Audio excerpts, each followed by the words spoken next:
बिस्मिल्लाहिर्रहमानिर्रहीम, अस्सलाम वालेकुम रिस्पेक्टिव व्यूवर्स। कैसे हैं आप सब लोग? उम्मीद करता हूँ ठीक ठाक होंगे। तो जैसा कि आप लोगों को पता है कि रिसेंटली जो पीपीएससी की एडवर्टाइजमेंट नंबर 9 2025 उसमें काफ़ी ज़्यादा जॉब्स की अनाउंसमेंट हुई है, लेकिन उन्हीं पोस्टों में से एक मोस्ट इम्पोर्टेंट पंजाब पुलिस की जो स्पेशल ब्रांच है ना, उसमें डेटा एंट्री ऑपरेटर की पोस्टें हैं, जिसमें आपको बीपीएस 12 दिया जाएगा। 30 पोस्टें हैं ऑल ओवर द पंजाब के, इसमें कैंडिडेट्स एलिजिबल हैं। तो अगर आप भी पंजाब पुलिस की स्पेशल ब्रांच में डेटा एंट्री ऑपरेटर भर्ती होना चाहते हैं ना, तो ये वीडियो मैं आप ही के लिए अपलोड करने जा रहा हूं, क्योंकि आज की वीडियो देखने के बाद आपको एक डायरेक्शन मैं प्रोवाइड कर दूंगा कि आप इन जॉब्स को कैसे अवेल कर सकते हैं। ठीक है, तो इसमें कंप्लीट आप लोगों के थॉरोली क्वेश्चन है। ठीक है, जो जो भी इन जॉब्स के रिगार्डिंग क्वेश्चन है ना, इसका एजुकेशन क्राइटेरिया, एज और फर्दर सिलेक्शन प्रोसेस, इसमें आपकी सैलरी कितनी होगी, फैसिलिटीज़ और फर्दर आपकी ड्यूटीज़ क्या होगी, फीमेल्स के लिए जॉब मतलब सूटेबल है कि नहीं है। ठीक है, देन इसके अलावा मोस्ट इंपॉर्टेंट इसका जो पेपर पैटर्न, और उससे भी मोस्ट इंपॉर्टेंट उसकी आपने प्रिपरेशन कैसे करनी है। कंप्लीट गाइडलाइंस इंशाल्लाह जैसे जैसे मैं वीडियो तो जो जो बनाते हुए क्वेश्चन मेरे माइंड में और भी आएंगे, तो वो मैं साथ साथ आपके शेयर कर दूंगा।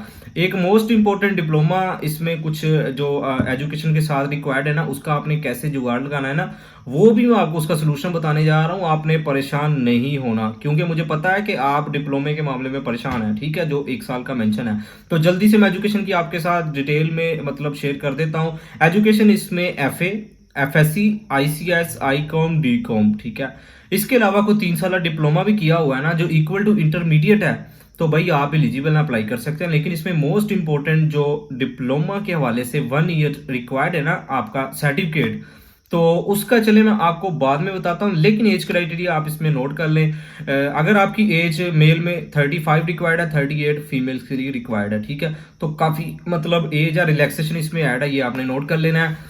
थोड़ा सा सब्र रखिएगा, इंशाल्लाह मैं आप लोगों के जो भी इन जॉब्स के रिगार्डिंग क्वेश्चन है ना, वो भी कवर करवाने जा रहा हूँ। राइट, तो देन मोस्ट इंपॉर्टेंट इसका सिलेक्शन प्रोसेस क्या होगा। इसमें आपका एक रिटन टेस्ट होगा। रिटन टेस्ट के बाद आप लोगों का टाइपिंग टेस्ट भी होगा। टाइपिंग टेस्ट में जैसा कि आपने देखा होगा कि एडवर्टाइजमेंट में ना 45 वर्ड पर मिनट स्पीड भी मेंशन है, लेकिन उस मामले में आपने बिल्कुल परेशान नहीं होना। अगर आपकी घर में 25 या 30 वर्ड पर मिनट स्पीड आती है ना, या आपने मतलब कभी प्रैक्टिस भी नहीं की, तो भाई आपके पास अभी 1.5 से 2 माह का टाइम है, तो आप अपनी स्पीड नहीं निकाल सकते हैं 45। लेकिन मैं आपको अपना ओपिनियन पेश करूँ ना, तो 45 ये वैसे ना ज्यादती करी है इन्होंने, क्योंकि ये कौन सा कोई स्टेनो की भी 40 होती है रिक्वायर्ड। ठीक है, 80-40 होती है, मतलब शॉर्ट हैंड की 80 और इसकी मतलब टाइपिंग की इंग्लिश में 40 रिक्वायर्ड होती है। लेकिन इसमें इन्होंने पता नहीं कुछ स्टेनो से भी ज़्यादा कोई अपर लेवल की पोस्ट भर्ती करने जा रहे हैं। हालांकि ये तो मतलब एक डीओ की पोस्ट है, जिसमें आपको ग्रेड 12 दिया जाएगा।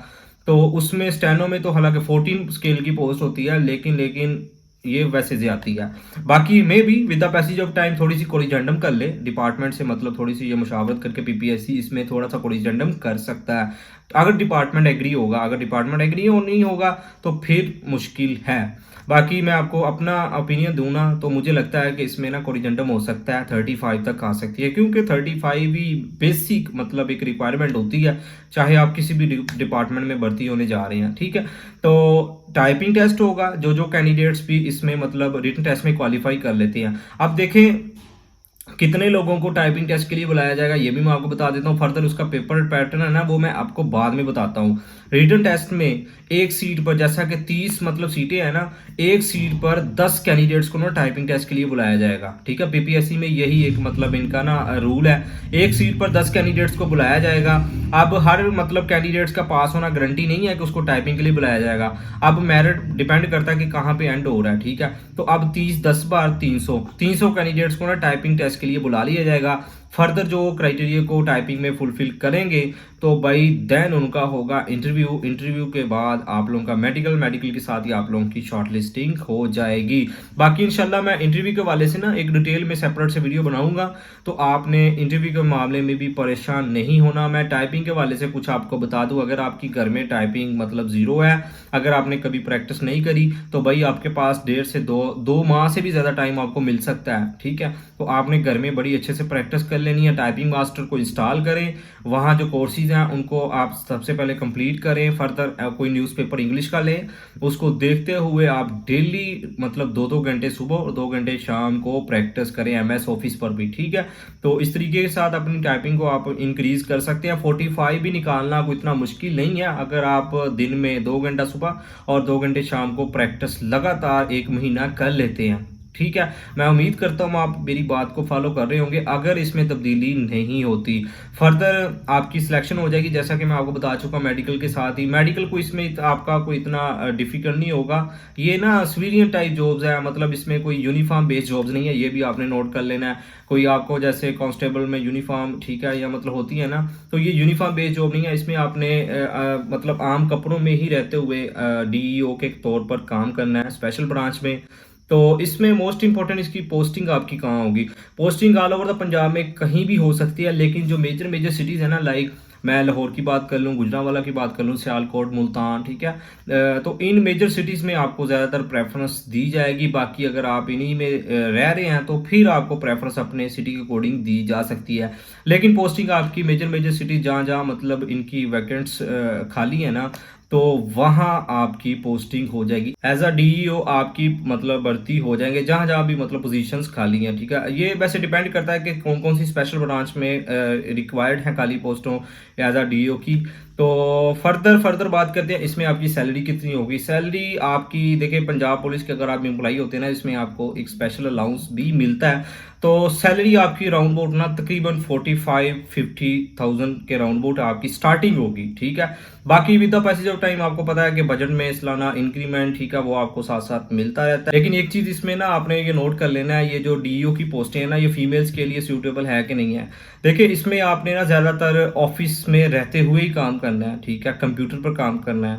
तो या लैपटॉप आपको दिए जा सकते हैं। जैसे अब देखिए काम क्या करना है, काम आपका कोई भी स्पेशल ब्रांच में डेटा से रिलेटेड, ठीक है, चाहे वो सैलरी से रिलेटेड एम्प्लॉयज़ की या ओवरऑल डिपार्टमेंट्स का कोई भी डेटा हो सकता है, ठीक है। तो फिलहाल आपने अपने डिपार्टमेंट के डेटा से रिलेटेड ही काम करना है। तो कमरे में रहते हुए, मतलब कि ऑफिस में रहते हुए आपने काम करना है। आपको फील्ड में जाने की इसमें ज़रूरत नहीं है, ठीक है, ना ही आपको भेजा जाएगा। तो फीमेल्स के लिए मतलब जो भी ऑफिस टाइप जॉब होती है ना, वो एक अच्छी होती है। तो मैं स्पेशली फीमेल्स को सजेस्ट करूंगा कि अगर आप एलिजिबल हैं तो आपने लाजमी अप्लाई करना है फीमेल्स के लिए, ये भी अच्छी अपॉर्चुनिटी है। एक और चीज़ इसमें मैं आपको बता दूं, फीमेल्स जैसा कि ओपन मेरिट पर भी अप्लाई कर सकती हैं। स्पेशल जो मतलब वुमेन्स कोटा है ना, वहाँ भी आपका मतलब सेपरेट से कोटा होता है। तो फीमेल्स के लिए डबल मतलब होता है, ठीक है। तो आप एज कम्पेयर टू मेल की बात करें, वो तो ओपन पर ही होते हैं, लेकिन वुमेन्स का कोटा सेपरेट होता है। ओपन मेरिट पर भी फीमेल्स अप्लाई मतलब इनका सेपरेट से मेरिट लिस्ट बनती है। तो फीमेल्स के लिए गोल्डन अपॉर्चुनिटी है। बाकी मैं ये नहीं कहता कि मेल्स के लिए नहीं है, मेल्स के लिए भी हैं, ठीक है। तो आपने लाजमी अप्लाई करना है। तो मोस्ट इंपॉर्टेंट इसमें ना डिप्लोमा के वाले से मैं आपको, चले वो मैं इसके पेपर पैटर्न और तैयारी के बाद बता देता हूँ कि आपने उसका कैसे जुगाड़ लगाना है, क्योंकि मुझे पता है आपको ये क्वेश्चन बहुत तंग कर रहा होगा। तो इसका पेपर पैटर्न अब जो होगा, पहला रिटन टेस्ट जो मैंने आपको बताया, पहला मतलब एक एमसीक्यूज टाइप पेपर होगा, 100 क्वेश्चन होंगे। उसमें आपका 80% जो पार्ट होगा वो होगा एमएस ऑफिस के रिगार्डिंग। देखें, इसमें ना आपको एमएस ऑफिस से रिलेटेड भी नॉलेज होना चाहिए।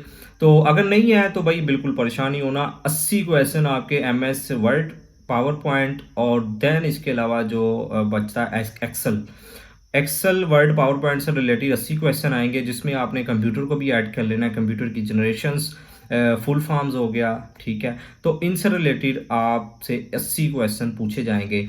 20 क्वेश्चन जो पार्ट बचते हैं वो जनरल नॉलेज है, जिसमें इंग्लिश, इस्लामिक स्टडी, पाक study, current affairs, geography, general knowledge, basic science, ठीक है, तो उर्दू।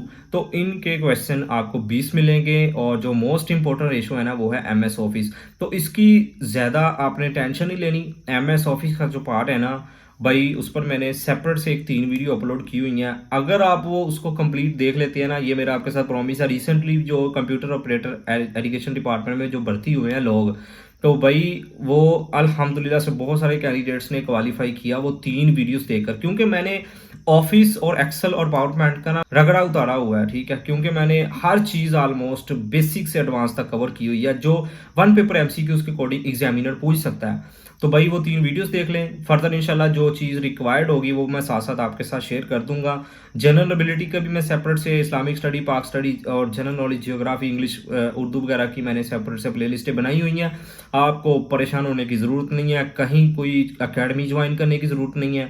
बस आप वो प्लेलिस्टें देखें, जैसे मैंने आपको मेथड बता रहा हूँ, नोट्स अपने सेपरेट से बना लें, ठीक है? जो मैंने 3 वीडियोज़ अपलोड किया, उसका साथ-साथ आप प्रैक्टिकल भी कर लें।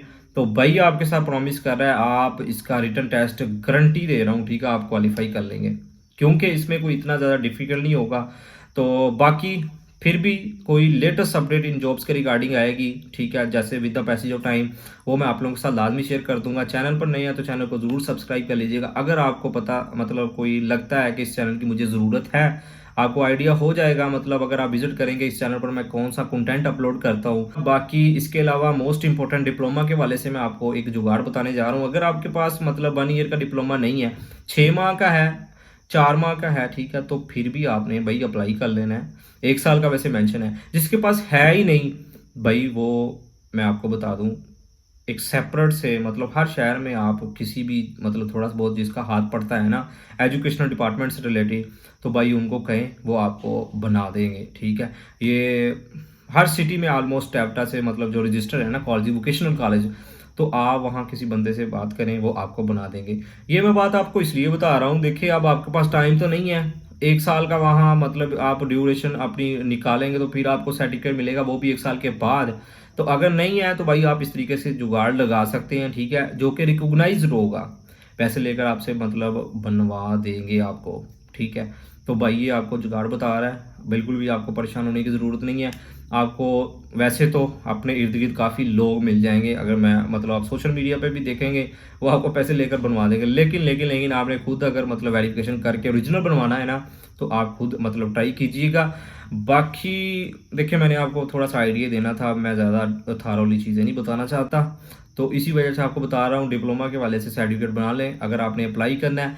तो मज़ीद इन जॉब्स के रिगार्डिंग जो भी अपडेट आएगी, भाई आपके साथ लाज़मी शेयर कर देगा। चैनल पर नए हैं तो ज़रूर सब्सक्राइब कर लीजिएगा अगर आपको मेरा कंटेंट पसंद है। कि आखिर पर मैं एक चीज़ बता दूँ, मैं आपको ना पर्सनली तौर पर रिकमेंड करूँगा कि ये अच्छी जॉब्स हैं। पंजाब पुलिस में स्पेशल डिपार्टमेंट में आप भर्ती होने जा रहे हैं। सोशल रिस्पेक्ट तो आपको मिलेगी, लेकिन आपको सैलरी भी अच्छी इसमें मिलेगी, ठीक है? स्टार्टिंग जैसे मैं आपको ऑलरेडी बता चुका हूँ, कुछ मतलब आपको प्रोटोकॉल भी इसमें दिया जाता है क्योंकि आपने पंजाब पुलिस की स्पेशल ब्रांच में भर्ती होना है। तो काफ़ी पावरफुल जॉब्स हैं। सोशल रिस्पेक्ट भी आपको साथ-साथ मिलेगी, ठीक है? मतलब वो एक नाम आपका बनेगा आपके मतलब सिटी में कि आप पंजाब पुलिस की स्पेशल ब्रांच में हैं। कि वैसे तो ये क्लरिकल जॉब्स में आ जाती हैं, लेकिन कुछ ऐसी क्लरिकल होती हैं, ठीक है? जैसे आईबी में हो गया, एफबीआर में हो गया, इसी तरह जैसे पंजाब पुलिस की ये डीओ की पोस्ट है, तो वे है डीओ की है, लेकिन इसका काम मतलब एक अपर लेवल का है, जैसे दूसरे असिस्टेंट दूसरी पोस्टों का होता है। तो मैं आपको सजेस्ट करूँगा आपने लाज़मी अप्लाई करना है, जो कैंडिडेट्स भी एलिजिबल हैं। बाकी अगेन आखिर पर फिर भी कोई क्वेश्चन है तो आप कमेंट सेक्शन में पूछ सकते हैं, इंशाल्लाह मैं आपका लाज़मी जवाब दूँगा। आखिर पे यही कि अल्लाह पाक आपको आपके हर नेक मकसद में कामयाब फरमाए। अल्लाह पाक हम सब पर अपनी रहमत का नज़ूल फरमाए। Thank you for watching, take care, अल्लाह हाफ़िज़।